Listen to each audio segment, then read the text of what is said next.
Who will you worship, or where is your worship, right? Now, worship is a funny thing, right? Because we think worship is singing.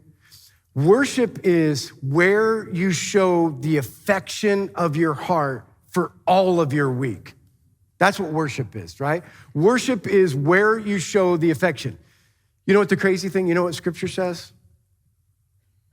You can only worship God alone. Like you don't get to, right? Like you can love other people, but you can't worship your job. You can't worship your spouse. You can't worship your career. You can't worship money. You can't worship your kids. You can't do it. You can love it. You can be a part of it. But your worship, your affection, your life is centered around Him and Him only. That's what worship really is, right? And that's where our worship should be. And I would say in this test, I think this test is a hard one. If you're really honest. I asked myself this week. This is all this, you want some revelation?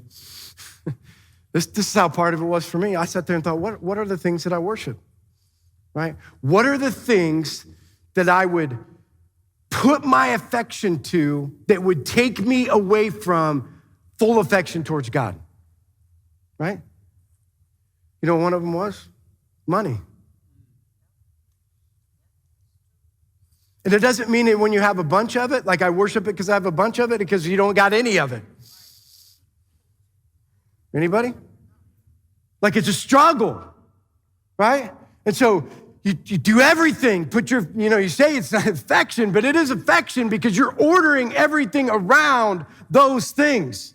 You're saying that will make me whole and happy and better. That's me. I don't know what it is for you, but you give affection to what you think fills a gap or a void or something inside of your life. When your worship, we do it with our kids. I mean, I remember growing up, right? Like you want to pour your life into your children. You want to do all these things for your children. But sometimes loving your kids can turn into worshiping your kids. I've said it from the beginning, like you can love your wife, you can love your husband, you can't worship him. He cannot be more important than Jesus. Wives, listen to me. You have to love Jesus more than you love your husband. He will never fill you, never fill you, never give you everything that you need. Never. If you want your cup to overflow and you're expecting it from your husband,